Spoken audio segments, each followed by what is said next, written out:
there. Thank you for checking out this episode of Raised on the Radio. I am one half of this show. I am Colt Brocado, my good friend Patrick Blair, and Zoomland as usual. We have a very special guest today, Mr. Cody Law, undefeated Bellator featherweight. How are you, sir? Good. How you guys doing?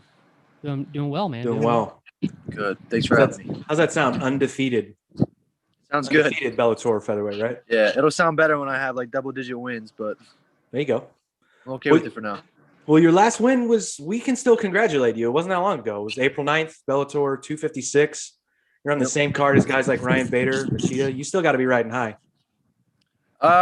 Yeah, sort of. I mean, it feels like a while ago now, so. Back to work? Yeah, sort of. I'm in Pennsylvania. I'm kind of training like a little differently right now.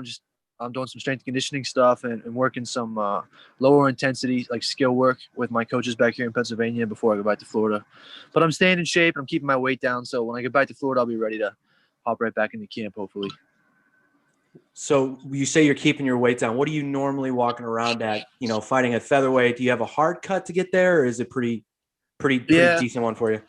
I don't know. Like, the hard is like subjective, right? Like, sure. It's probably not hard compared to some people's, but it still sucks. Like when I do it, I'm like, man, I'm going to 55 after this fight.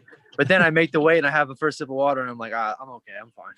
Yeah. But maybe 15, 16 pounds, maybe, right now I'm like 61, 62 in the morning, which is really good. Last time I got a lot heavier. So I'm happy with this walk around weight for now. Does 55 make you nervous as far as the talent that's in 55 in Bellator, or no? No, not really yet. I mean, I think 45 is probably deeper, wouldn't you say? I mean, 55 is just it's just different bodies, different. The guys are a little slower, but they're a little bit bigger. I'm a bit more of a grappler, right? So maybe that's a tougher jump to go up in weight class because I want to grapple a little bit more, but maybe no. I don't know. I go with 55 pounders every day, and so I'm kind of used to that size and strength advantage, or whatever. I'm okay with it. So you fought twice in 2020. You've had your one fight in 2021 so far. Do you have anything coming up, or is it still in the works? I'm hoping we don't have anything settled right now, but I'm hoping for maybe like the end of June, early July. Okay. Nice. Yeah, we'll see. Is there an opponent floating around? Is there a name out there, or is it just going to be, here it is? No, we don't have anything. I think they'll give me a couple names, I think, and we'll pick which one we like the best, pick which matchup looks the best, Right now I'm still developing, so I like to get like a few opponents and then think about which one poses a different problem. Like last time around we had a few names, but I really like the Southpaw matchup. Something different, you know what I mean? And maybe next time it'll be a jiu-jitsu guy or a strong wrestler. So I keep getting different looks because I don't have that many fights in my whole life, so I need these different looks. So I mean, with amateurs and now with Bellator, you 8-fight win streak. We gotta point that out. Absolutely. You're 8-0, but so not a lot of fights. I mean, when did you know you wanted to be a mixed martial artist? Because you did, you had a really long wrestling career. Successful wrestling career as well in college. I mean, when did you know? Since I was young, man, probably 14 years old. Yeah. I decided that was what I wanted to do. I always watched George St. Pierre fights, Anderson Silva fights. Like when I was young, those were my heroes, And about 14 years old, I decided that was what I wanted to do, and then just kind of held on to it. And then as soon as I finished my national championship match, 2018, that same week, I started training MMA. So national championships. Let's get into that a little bit because it's kind of known now. We've watched a few previous things with you talking about how your wrestling career kind of got off to a rocky start, right? And yeah. it kind of became Jordan-esque where you were bad at first. I don't want to call you bad, but you weren't so successful at first, and then you got you got better. Yeah. How did that all happen? What was the transition like? I mean, how did you go from being what you say bad to national champion? I mean, that's crazy. Yeah. I mean, a lot of ups and downs, man, a lot of adversity and failure. Honestly, people don't talk about that, I think, very much, but like a lot of failure, more failure than success, probably, maybe I'm being hard on myself, but that's the way you have to be almost. But a lot of failures and heartbreaks and disappointments and just being obsessed and really, really, I just really wanted to be a state champion so bad. and I was always coming up short. But I was so obsessed. I finally made it happen. That I wanted to be a national champion so bad, and I failed and had adversity and all these things. But eventually, you stick to it, and it worked out. And I think that's it. Just being obsessed and getting through failure. Can you give us a little bit of that adversity on what you had to go through to get to that title? To the national title? Yeah. Yeah, even just in college, like I went to Penn State and I was having a tough time there. I was the starter as a freshman, and I didn't end up starting in the postseason. And then the following year, I tried going up a weight class, way too big for me. And I was not mature. I was not ready. Like I was mature for my age maybe, but I was not mature enough to where I was able to handle everything that I needed to be able to handle to make it at Penn State. And, so that was kind of heartbreaking for me, even though it was my decision to leave. It was heartbreaking for me because my dream was to be a national champion at Penn State. And then, I went to Pitt Johnstown and I wasn't eligible for my second year. So I lost a year because I transferred. And then my junior year, I was undefeated. I still believe the best guy in the whole country at all the weights. And, I got upset in the quarterfinals and blew my pec out and had to drop out of the tournament. And, at the time, everyone was like, "Oh, you just strained your bicep," but I had tore my pec right off the bone, completely snapped off the bone. And so I get home and, they tell me like, "Hey, you got like 5 or 6 days to get surgery or else it's irreparable and you're going to be out for 6 months minimum." So not only did I have my heart broken and lose that national championship that I wanted so bad, I couldn't even do anything about it. You at least you lose, you can go home and start working hard again. But I lost and I had to go home and to get surgery and be in a sling and lose all my muscle. And it was a hard time, 6 months. And then even when my senior year started, I still wasn't even back to close to 100%. I had lost so much muscle. I just was cleared before the first match of the season. So it took me until like January until I started getting back to normal. And nationals is the beginning of March. So it was a rough ride, but it ended up all peaking at the end, Nice. So what was so you started at Penn State. Yeah.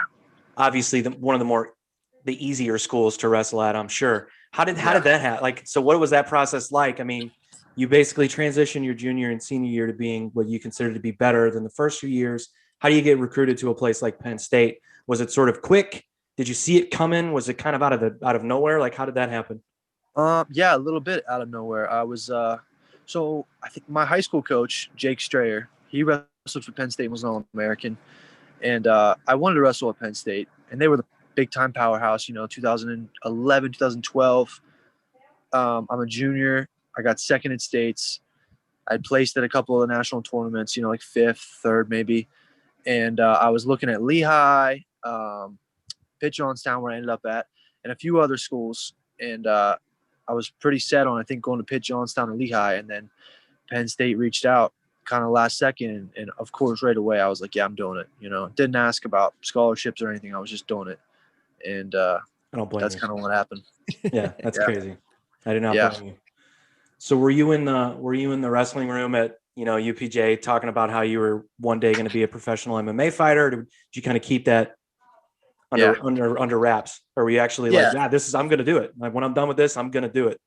Yeah. Everybody knew. Everyone that was close to me, everyone around me knew that was like the next step for me. So before you like transitioned into MMA, like when you were wrestling and stuff, were you practicing sparring or anything like that, or was wrestling the only thing going on then? Wrestling was all I was doing. Like I committed to only wrestling because I really had to be a national champion. Thank God I did, because it set me up for some good opportunities in fighting. But I was fully in wrestling before I started MMA. Gotcha. So I'm assuming, like, as far as jiu-jitsu goes and things like that, wrestling helped a lot with that, or was jiu-jitsu a lot harder to learn for you?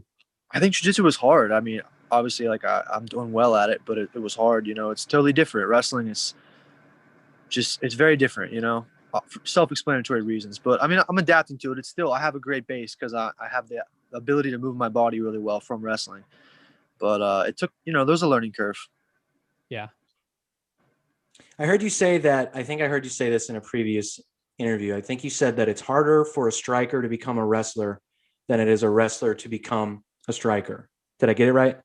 Yeah. It's harder for a striker to become a wrestler. Yeah. How quickly did you feel like you adapted your game into becoming the striker that you are right now? And obviously, I feel like you probably with only 8 fights and then 3 pro fights, you feel like you're getting better and need to get better. So, I mean, how quickly did you realize that was a part of your game that you had adopted and you were actually doing well at?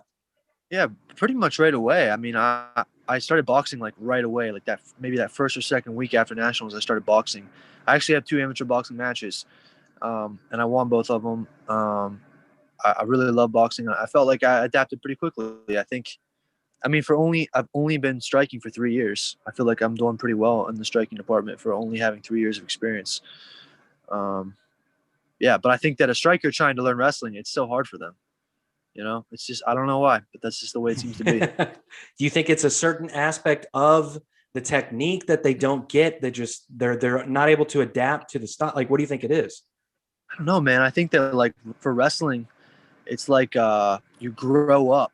Like as you grow up wrestling, your body develops the ability to like, I don't know, move the way you need to move for wrestling. It's weird. I mean, obviously, there's boxers like Floyd Mayweather who boxed since they were young. Their level is unattainable unless you started at their age. You know what I mean? But I think that it's a little bit different for wrestling. Yeah, movement, even like the muscle groups that you gain, that you work on building for wrestling too, I'm sure. Yeah.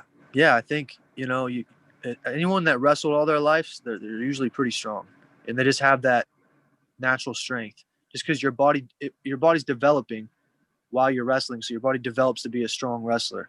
You know. How did you end up? Well, not end up, but how did you get to American Top Team? Because and for our listeners that aren't in the know, I mean, we're giant MMA fans. We talk about it all the time, but for our listeners that aren't in the know, I mean, talk about some of the savages that train with American Top Team, besides yourself, obviously. Yeah, it's hard. It's hard to name them all. I don't like to leave guys out, but I mean, just like some big names, obviously Dustin Poirier, George Masvidal, Marlon Moraes, Edson Barbosa, Pedro Munoz, Kyoji Horiguchi. A lot of people don't know I think he's a little bit under the radar, but I mean, he's one of the best pound for pound fighters in the world. And the list goes on and on. I can't name them only all. The who's who of MMA. Yeah, literally, like some of the best pound for pound fighters in the whole world are right there. Right. That's a great spot for you. So, I mean, how did you get there? Yeah. What was that like? I actually was in quarantine here in Pennsylvania last spring, and I was just training at home. I couldn't train anywhere. We were locked down, and I got asked to come down and help George get ready for Usman for that very first fight. So it was like May, when he was still thinking he was fighting Usman before they canceled it and made it Usman versus Burns, and then that fell through and made it them fight again. Wow. I got called down to help him get ready. So I got asked on like, whatever day, and the very next day I was on a flight. And then I was down there for like, I don't know, maybe 2 months straight. Even after the flight got canceled, I stayed down, and they invited me to stay, and I stayed down there until like mid-July before I came home again. And then now I've been there ever since, obviously. That's great. What did you work on with him? Wrestling, striking, all of the above? Yeah, I was teaching him how to kickbox, and he was teaching me some jiu-jitsu. Okay. That's a joke. Yeah, I was there to wrestle. I just wrestled him. Every day I just wrestled him. And just trying to hold him down, keep him on the wall and stuff, and working on his get-ups. And it was fun, man. I got jacked because every single day, twice a day, I was just squeezing and wrestling and trying to ride. So my shoulders got nice and big, and I wasn't cutting weight, so I got real heavy, and it was nice. It was a good time period. Have you had a chance to talk to him since the last Usman fight? No, I just sent him a text, just like, as a friend.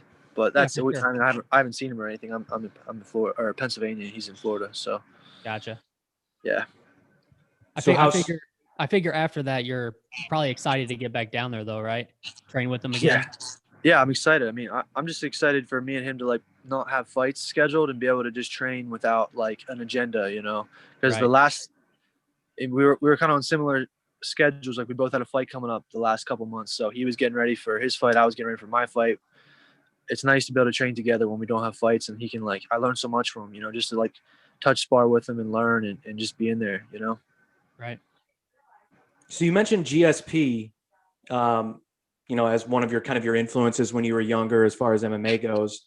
I mean, I don't think it's any secret to anyone that follows MMA that he's one of the better wrestlers the UFC has ever seen. And he used that wrestling to kind of keep his opponents guessing. And they never really knew what he was going to do, because he would always you'd never knew. I mean, is that Yeah. kind of what you're trying to inflict into your style and like bring into what you're doing when you take it into the cage? Yeah. I think, one of my favorite things about George St. Pierre was that whoever he fought, he would just take it to where they were weak, right? If he fought a great jiu-jitsu guy like Jake Shields, he kept it standing and outstruck him. And if he fought a great striker, he would take him down, and it's a little bit harder to do now. I think the game is changing. You know what I mean? Back then it was guys were a little bit more one-dimensional, where now it's like guys can be really good off their back and really good strikers. But I still like the whole concept of that. I want to be able to, like, if I'm fighting a great striker, I can take him down if I need to, But if I'm fighting a really great jiu-jitsu guy, I'm good enough on the feet that I can outstrike him on the feet. So I like that blueprint that George laid out. Yeah, I guess the only bad thing about that is like your casual MMA fans, if you're trying to build a fan base per se, your casual MMA fans just want the knockouts, right? So even if you're, Yeah. You're shooting for whatever they're weak at, if that means we're taking it to the ground for, 5 rounds or 3 rounds or whatever, you're not, Yeah. fans might not like it a whole lot, but you got to do what you got to do when you're fighting somebody in a cage.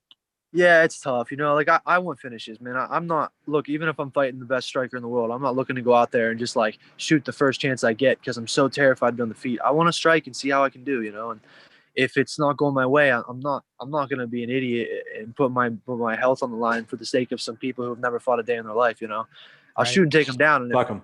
if you don't have a problem, if you got a problem with it, then get up. You know what I mean? Like, get off the ground. Exactly. Right. The last guy didn't really try to get up, and so it makes it kind of boring. I was disappointed when they try to get up and they open their guard. Then things can happen. Some action, some scrambles, some striking. But I don't know. I don't care. I'm looking for finishes, but I'm also not in there to to get injured. That makes total sense. Do you think so? And this is something we talk about just when we talk about a fight card that we watched or something. I mean, we do, and we talk about the casual fan a lot. I mean, I consider myself to be more of a casual fan. I know Colt does as well. But like, do you think it will ever get to a point where wrestling in MMA becomes something that the casual fan will gravitate to and be expecting and be happy when it happens? Because even during these last few cards, you hear people get a little disgruntled with the wrestling, and I'm like, well, yeah. And my wife will ask me like, well, why I don't understand. Like, the guy's doing well, why are they booing? Bless her heart. Yeah. And I'll go, well, they just don't understand what's happening. They don't understand how dominant the guy is in order to be in that position and control the fight the way that he's controlling it. Yeah. Yeah, it's tough, because if you really like know jiu-jitsu and wrestling, like, it's very exciting to watch the ground game, because when you understand what's happening, it's amazing. But I think we're going to move in that direction. I think even this past weekend, you heard some cheers whenever there was takedowns. You know what I mean? Like, when Usman slammed George, like, people were cheering. Surprisingly enough, in Miami, when they're against Usman, I heard cheers just because it was a big slam. Even, you know what I mean? Like, I think we're headed in that direction. But what are you gonna do? Like, can you imagine if it was a wrestling based sport and people who were strikers their whole lives were expected to wrestle? You know what I mean? Like, Yeah. and just throw their striking out the window. Like, people expect you, if you're a wrestler all your life, to go in there and be like, well, I'm really good at wrestling, but I'm not going to do it. I'm just going to strike. It's crazy. Besides George, is there anyone else, like, wrestler, and I'm using air quotes there, that was considered to be a wrestler and then evolved into striking, that you kind of inspires you as well? I love to watch Habib. I like watching him. Yeah. He's not crazy striker, but he's an underrated striker. I think you proved that with Connor. Yeah, man. The wrestling changes everything. I think Usman's kind of transitioning into that role right now, where he's got some pretty good striking. Yeah. And he's not even like an amazing like, it's not like he's going in there and taking guys down and mauling them. I mean, I haven't seen too many fights where he's taking guys down and just beating the shit out of them. He takes guys down and controls them, and he's getting good at striking. But I like Habib's style, because he was taking guys down and doing damage. I like George's style. Dillashaw's a wrestler, that strikes, but he doesn't really wrestle. Yeah. Kind of strictly strikes. So you got some guys like that were wrestlers that don't. Justin Gaethje was a wrestler, and he doesn't wrestle at all. I don't know if he's ever shot a takedown in the cage. I think we were talking about that. Yeah, I don't think he has. Yeah. I think he even said that before the Khabib fight. Like, it's crazy. I was just re-listening to the Rogan podcast with him and Whitman, and I'm pretty sure he said he has 0 attempted takedowns. Are you a This just made me think of this. It's something that I heard recently that we've talked about. Are you a Michael Bisping fan? I do like Michael Bisping. I think he's. I like listening to him talk, man. He's funny and he's really charismatic. He said before the last UFC pay-per-view, I want to say during whatever show it was, but he never attempted a submission in the UFC, not once. No and shit. I thought it was just thinking about it, and then I started replaying a lot of his fights in his head, and I'm like, I don't know. Wow. I'm just like thinking of like the big names that he fought, like Vitor and Luke Rockhold, and like, I don't know if he ever did. That's crazy to me, but yeah, hey, hard to believe. That's what you're saying. I mean, sometimes you adapt and you do what you need to do. Yeah, absolutely. So you said that like you like the boxing aspect of it too. So was boxing something as a young, like a teenager as well, that you watched as well as MMA, or was it mainly MMA? It was mainly MMA until semi recently. Like, definitely when I graduated college, I got really big into boxing. Like, I've watched probably every Canelo fight, and I've watched over and over again all the Triple G fights, all the Floyd fights, all the Lomachenko fights. I'm a big fan. You know, I love watching it. It's not super applicable to MMA because the distance is different and like those long combinations and stuff, you can't quite get away with those. I still love to watch it though. And even if I do take stuff away from it, you know, I mean, just from watching, I feel like I'll watch a bunch of Canelo stuff.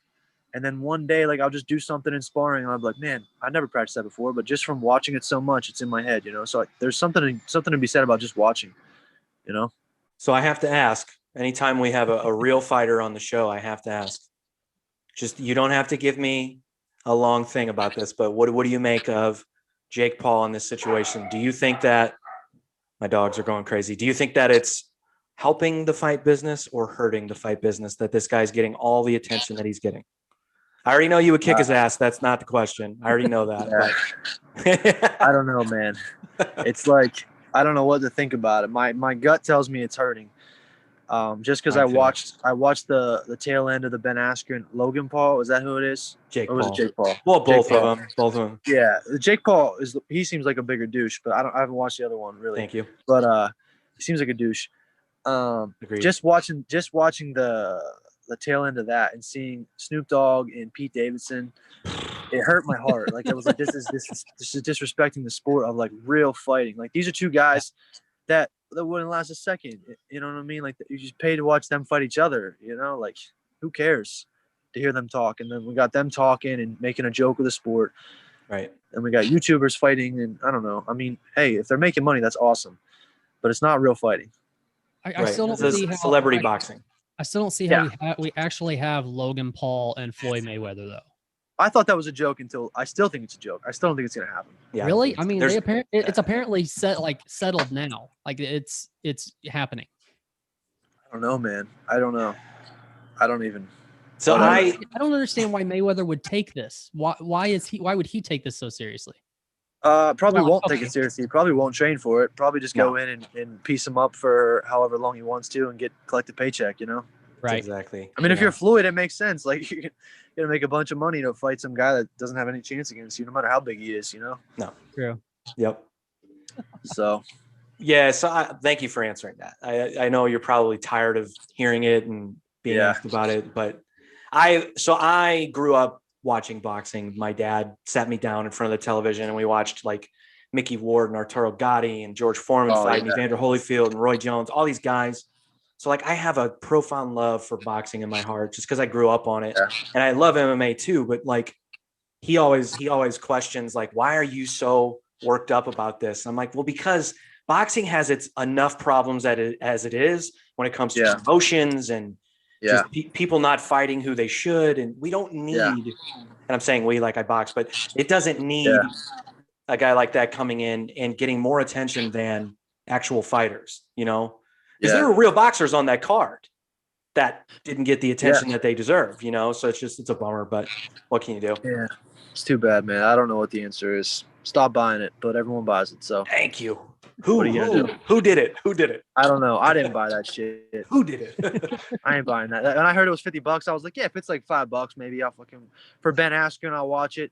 But $50, yeah, right. Were you a Ben Askren fan beforehand? not really a Ben Askren fan, but he's a wrestler and he's representing MMA. And I was like, I put some money down. I was like, man, the odds for Ben to win in the 8th round, I think, were like plus 10,000 or something. Holy So, cow! so I Jesus. put like $30 down. I was like, man, if I win $3,000, like I think, because in my head I was like, dude, maybe that's how Ben Askren's gonna win. It's gonna be like maybe an 8th round, like Logan Paul, like he's never been in a real fight. Like maybe he gets overwhelmed because he can't finish him or something. My fingers were crossed. I mean, whatever. I loved Ben's attitude before the fight because but I was predicting it. Like, I was like, I don't think he cares about winning. I think he's just, when that check clears, he's going to go, okay, how quickly can I get out of here? Not saying that he wanted to lose and that he took a dive, but I just don't think his attitude was like, okay, if I win, I prove that this kid's not that tough. If I lose, I go back to my life. I go to my wrestling academies. I continue to be a coach. Nothing changes. And I love that attitude. Like, he didn't get wrapped up in the, like, I'm gonna fuck this dude up and that's gonna be it. Like, I gotta prove that I'm the real fighter. And like, he didn't take that approach at all. And I appreciated that. I didn't like the outcome, but Same. Yeah. I think we like him a little more because he's a Mizzou guy, you know. Oh, that's right. Not Yeah, too he far is. away, There's that. but yeah. Yep, true. My first ever Bellator event that I went to was in Missouri. Was it really? Rampage? 2018, whatever. 2018 in May. I finished college. That was nationals in March 2018, and my one teammate from back here in Pennsylvania fought, and I flew out with him, and I was there in Missouri for that fight. Pretty sure I was there. I think it was Rampage, and Michael Chandler fought on that card. Yeah, that was a good one. If that's Chandler the one, there. Chandler was there because I was in. He knocked out Pitbull, the other Pitbull. Yeah, I was there. Yep, that's a great card. Yeah, man. Yeah. So look at that, full circle. You go to your first Bellator event, and there you are. Now you're I met Rich Chow and all them guys, and then now here I am fighting for him. It's awesome. Nice. I remember my question from a while ago. I was gonna say, as far as the takedowns go, and you hearing cheers, I was gonna say, well, fans are back in the stands now, so now it's like maybe they're just wanting to cheer for anything that they can because they're back in the stands. So my question was gonna be, how does that affect you? Because you haven't gotten to fight in front of fans yet, or I mean, amateur level you did, correct, but not professional yet. So do you think that's going to affect you any or motivate you anymore? Or I don't think it'll make a difference at all, honestly. I don't think about that stuff. Like anything that's out of my control, I don't really think about or care about, or doesn't get in. Do you have asking about your favorite fighters? I mean, do you have some like favorite fights of all time that you go back and watch, just to sort of pump you up, get you motivated, take things away from? I mean, there's a couple that I really like. I've rewatched the Dillashaw Barao both fights. Oh wow, a shit ton of times because it's super nice. I would love to be that good at striking like the angles Dillashaw did. I rewatched the McGregor Mendez fight a lot just because I love like the whole storyline of the adversity and like.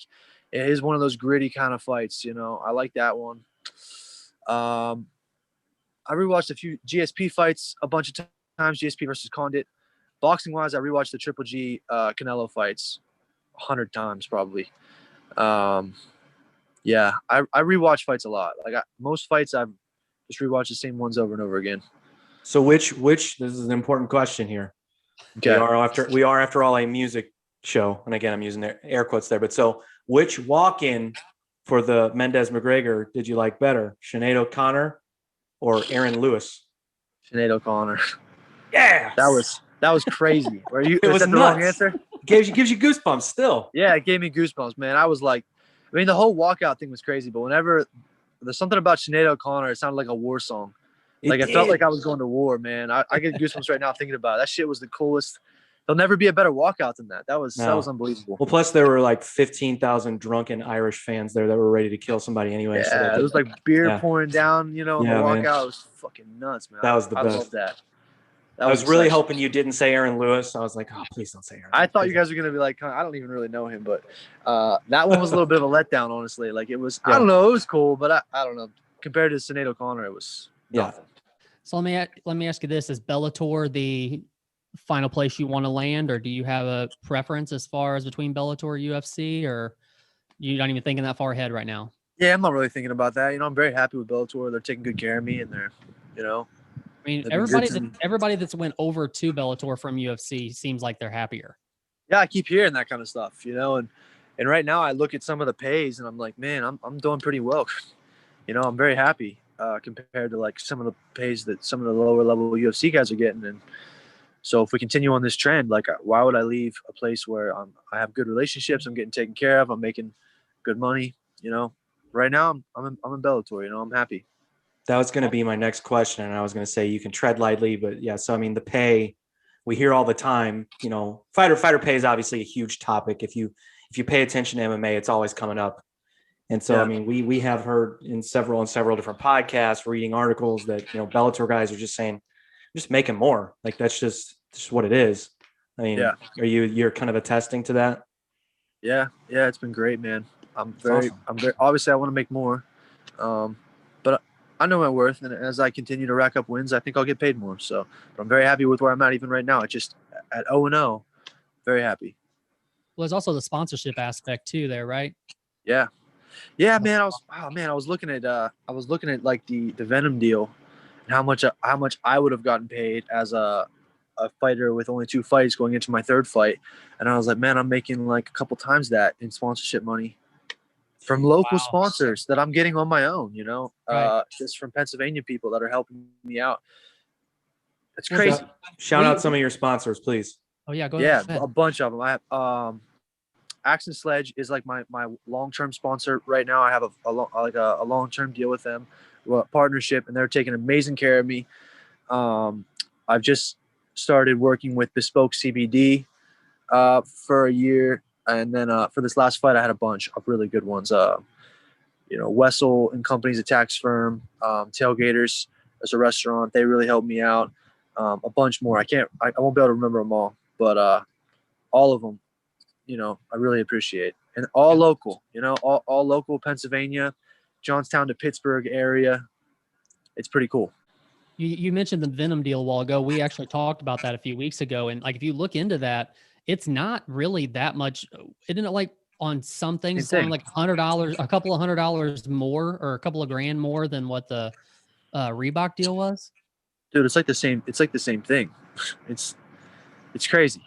I don't understand how that's happening. I mean, yeah, I don't know, man. It's starting to be like weird. It's starting to make me wonder, like, how is this happening? I don't know. It's not my problem, but I do think about it. There's other guys, my friends fight in UFC, and that sucks for them. Yeah. It's kind of weird. We and just as an example that just came to mind as you were saying that, I remember one of Tyron Woodley's last fights. It wasn't the last one against Luque, so maybe it was the Covington fight, but he was making like $100 grand more than a guy who was like on the prelims, not ranked, for whatever reason. And I was like, I know who the guy is. And everyone knows who he is, but he's not ranked right now. He's kind of on the skids. Like, how is a former champion who defended the belt 4 times or whatever it was, like, how it just didn't seem like the contrast between who one guy is and who the other is, not to take anything away from the other guy, but it was just like, whoa, that's really close. You would think that Tyron would be making way more than that guy, but it wasn't the case. It was just very bizarre. He should be making so much money, Yeah. He's one of the greatest welterweights of all time. Like, love him or hate him, and he's had some pretty, lackluster performances, but he's still one of the best welterweights ever, right? I mean, pretty unanimously. So he should be making a lot of money. Yeah, I mean, I stick up for him a lot because he's a hometown guy, of course. And I actually got to watch him wrestle in high school, and he was like the LeBron James of Missouri wrestling. Growing up here, so like, he has a place in my heart. I'll tell this story to you just because I told it once. But so I when I was wrestling, I was at a tournament, and I'm getting ready, I'm warming up, and my coach goes, "You're on mat 6 or whatever, right?" And I look over at mat 6, and I see Tyron Woodley, and I go, "There's no way that guy's the same weight as me. There's no fuck. How the fuck is he wrestling 135? There's no way." And I go, "Coach, mat 6, look over there. Are you serious?" And he goes, "Mat 4, my bad." I'm like, "Oh my God." Dude, like, my asshole just shrunk up. I was like, I'm gonna get killed. But yeah, so anyway, I just, he's thick. I stick up for him a lot. But yeah, man, and so, well, let me ask you this, since we're talking about him, he recently just got dropped from the rankings. And I noticed there was a little back and forth with him and Jake Paul at that fight. So I said to Colt here, I go, okay, so is there a pattern here? He gets dropped from the rankings. Does he get released from his contract? and then he goes and fights Jake Paul like people have been predicting. I hope so. I'll pay for that because I know Tyron will Oh knock him yeah. out. He'll Oh, work yeah. that kid over. And I'd like to see Tyron knock him out and then fight the rest of his crew too. All those other the boxers in an MMA fight. In an the MMA yes fight. men. Yeah, these guys they're literally paid hype man. You know what I mean? Like they're not they're talking shit face to face and because they know they're protected. But if it was like outside somewhere discreet, they wouldn't be saying a word. You know, because in a real fight they die. You know, they get left in the streets and they're dead. So I don't know. That shit pisses me off when I see it. I'm glad it does. I don't want to get you worked up, but I'm glad it does because it pisses you're me working. off too. Gonna need another drink here. Yeah, I'm sorry about that. It's my Friday, so drink up. Yeah, Asshole. it's Wednesday, whatever. So you said if you can get another fight on the books, it'll probably be June or July is what you're shooting for, right? Yeah, probably late June, early July. So does it just depend on who your opponent would be, or would it be like an average, like a 6-week camp, something like that? What do you think? Yeah, I honestly don't really do camps. Like, I mean, I guess at a certain time out, we start getting in the cage and stuff, versus being just in like the general room sparring. Okay. But I pretty much train the same either way. Now, right now, I'm like definitely not in like a camp because I'm in Pennsylvania and I'm an hour and a half away from all my coaches, so like I have to drive a lot. But when I'm in Florida, I do the same things every day, no matter what. Right? The training doesn't change. Like if I don't have any fights for 3 months, I'm training the same on Monday. I'm wrestling in the morning and I'm striking in the evening, just the same as I would if I had a fight in 4 weeks. The only difference is maybe I'm a little bit smarter with it, where I'm like, okay, maybe I need to take a day off today. I need to eat a little bit less, or this or that. You know, more recovery. But it doesn't really. I don't worry too much about that stuff. Maybe if it was a championship fight and it was a 5-round fight, we'd have to really be smart about things. But I just stay in shape and train all the time. Nice. I like that. Do you have a number of years that you think you're going to be fighting? Do you have like a set plan? And if you do, what do you want to do afterwards? Or you're just kind of like, you know what, let's see how it goes. Yeah, I really want to become world champion and win a bunch of world titles, hopefully a couple different weights.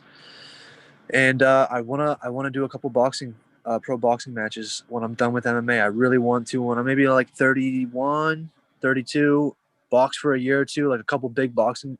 No one's ever been a MMA world champion and a boxing world champion, and I really want to do that. You know. Wow. It's a lofty goal, and most people will probably laugh at me for it, but I want to do it really bad, and I think I can. So that's my goal, and then hopefully be retired before 35 and be a businessman and retire and, you know, have some generational wealth built up and see where life takes me from there. Well, I like that you have those goals now, early on. Like, you know, you're not just one of those guys that's just going to die in the cage at one point, because you just got to keep on fighting until you can't fight anymore, you know? No, I want to make a lot of money and invest it and open some businesses and you know, I think I got a plan. I'll make it work. I'm not gonna fight until I'm brain dead, you know, or not even brain dead, but just hurting all the time. You know what I mean? It's not so much the brain, but your legs kicked enough, your legs fucking hurt, you know? So I won't be in it that long. That's good. Yeah. Like he said, that's good that you know that now. We were just talking about Jan and Glover fighting for the title. And he said, you know, I think Glover's just going to die in the cage, not from a fight, but just from old age. Yeah. Like he's just going to die in the cage. He's just going to, and he's still a badass. And I love watching him, but like, God, he's old. I mean, I hate to be disrespectful, but he's old, you know? It's almost like, what else does he, I mean, it's like, he can't walk away. So it's good that you have those plans, you know? No, I love fighting so much, man. It's the only thing I think about. I'm obsessed. But I know that I don't want to do it forever because I know what it'll do to you. You know what I mean? For sure. Yeah, man. Other things in life for me. Are you married? I'm not. You're not? Okay. So you're good. You're good. You're Yeah. good. We're talking to two married guys. I'm still a young man. You what, 20, 26? 26, yeah. I just turned 26. Yeah. A lot of time. Yeah. Make me feel like an old shithead. I'm taking my time with that. So what else besides fighting are you into, man? I mean, what I know that's such a generic question, but I mean, what do you try to keep busy with other than fighting, or is it fighting just it? I mean, do you have other hobbies that you think like might consume you later on in life? Man, I don't know about consume me. I do things to pass the time in between training sessions. You know, I'll watch Netflix and I play guitar a little bit and I have things I want to do. Like I want to learn how to play piano, like efficiently or proficiently. Did we just become best friends because I play guitar and I want to learn Yeah. to play piano proficiently? And I want my am son to currently learn playing piano. Yeah. I'm currently like at home. I have an out of tune piano here in my house, and I'm playing random songs off of YouTube videos. But Yeah. We had one hard. growing up, and because I started playing guitar first, I just kind of taught myself how to fuck around on it and learn a few things. But like, I in no way know what I'm doing. I'm just making it up as I go. So it's definitely on my list of like things I need to do eventually is actually learn it. And then, like I said, teach my son. But yeah, that's awesome. Yeah, it's hard. Yeah. I could not play anything. I played trumpet. It's because you chop down trees all day. Yeah. All right, man. We'll let you get out of here. Thank you so much for joining us. We wish you the best of luck with everything. We look forward to your next fight, whenever that is, hopefully sooner than later. And again, thank you, man. This has been awesome. So absolutely. Appreciate you guys having me on. Absolutely. All right, man. Enjoy. Cheers. All right, cheers, by the way. Yeah. Yeah. Cheers. Appreciate that. I'm not the only booze hound. I appreciate it. Yeah. It's 6 o'clock. We're good. Yeah, you'll be all right. Yeah. 5 o'clock your time. So we're all good. There we go. All right, guys. Thanks a lot. Take it easy, man. Thank you. All right. See you, boys. See ya.